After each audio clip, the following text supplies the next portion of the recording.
Greetings and salutations, family. It's Dr. Eric D. Harris, PhD, here with you once again. Welcome, welcome, welcome. Today, we're going to get into the power of establishing boundaries. What we allow is what we become. In the world that we live in today, we have multiple roles and we've taken on a huge amount of total responsibilities.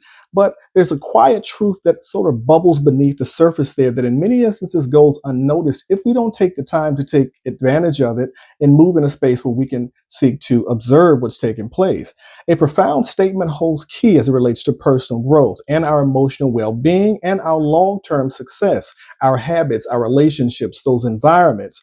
They don't change who we are overnight, but they change who we are gradually through the choices that we make on a daily basis and the behaviors that we as individuals or collectively tolerate. So let's explore what this means and how this affects or effectuates our everyday lives. What we allow, we become, and that becomes the norm, correct? So behavior, the treatment that we are receptive of, when things begin to shift abruptly, they settle through repetition and also acceptance, and that modifies who we are in the establishment of those boundaries and what we tend to accept. What we allow, if it's constant negativity, we become desensitized to those things, and eventually it becomes part of our mindset, our psyche, our process, our daily activity. If we tolerate disrespect and continue to allow others to cross those boundaries, we begin to internalize that treatment as something that's customary and normal on a daily basis, accepting mediocrity in the things that we invest in and the things that we seek to do, whether it is a work relationship or an entrepreneurial trains the brain to accept less than, right? Not only from others, but most importantly, and what's most devastating is accepting less from ourselves. We become the sum of our permissions. Again, we become the sum of our permissions. Every yes or every no contributes to our identity. Saying yes to late night scrolling can have an eventual effect and create distractions for you. Toxic relationships, equating love with pain, engaging in the process of procrastination rather than focusing on the things or task at hand and becoming a doer. Moving on, boundaries are acts of self definition. You have to define who you are and not allow those outside individuals or voices that really, in many instances, may not matter.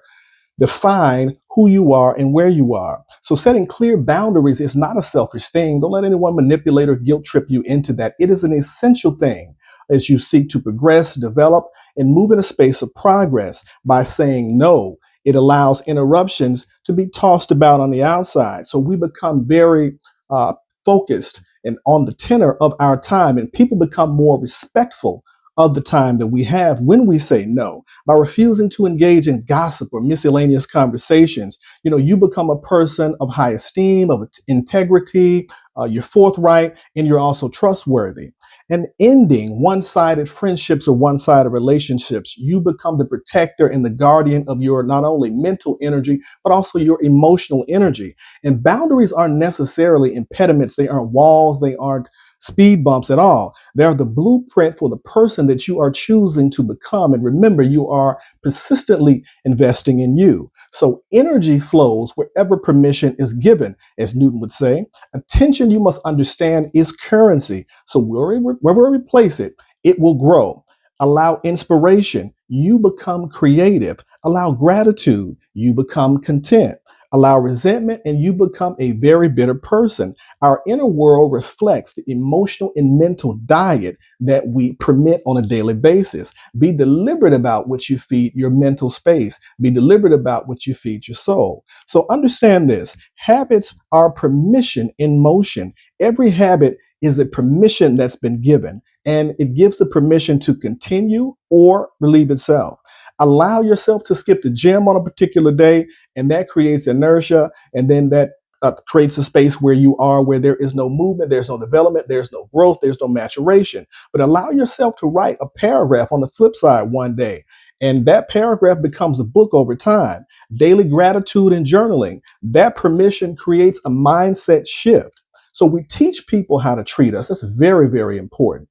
When we teach people how to treat us, people respond to the stimuli that they've been given. Boundaries that we set, those expectations that we may have, allowing cancellations, you treat it like a backup plan. Allowing poor communication, you become accustomed to an emotional sense of neglect. But when you enforce standards in a very stern but kind and firm manner, you teach other people to see you as someone worthy of respect, care, and consistency, and they begin to respect that space that you've carved out for yourself. So transformation starts within. It's within.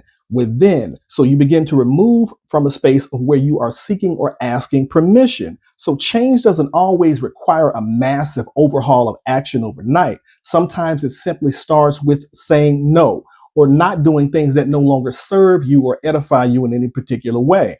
Stop allowing self-criticism. You need to allow self-compassion to grow for you. Stop engaging in the process of overcommitment. Sometimes you need space for peace in the priorities that you have set for yourself, not gathering with individuals that do not feed into you collectively. So the moment you withdraw the need or necessity for permission, you move away from those destructive patterns and you create a fervor for becoming a new individual. Now, here are a few things that I want to share with you as it relates to final thoughts that I kind of want to leave you with. So you become what you behold. That's very, very important. You don't become what we do, or we don't become what we do. We become essentially what we allow.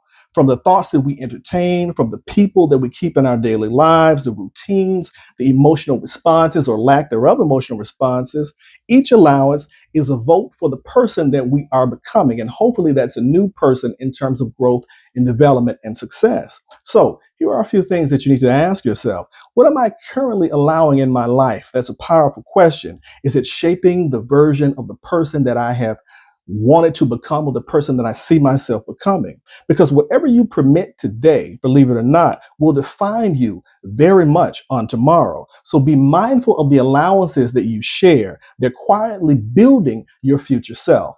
Dr. Eric D. Harris, PhD. Be well. Peace.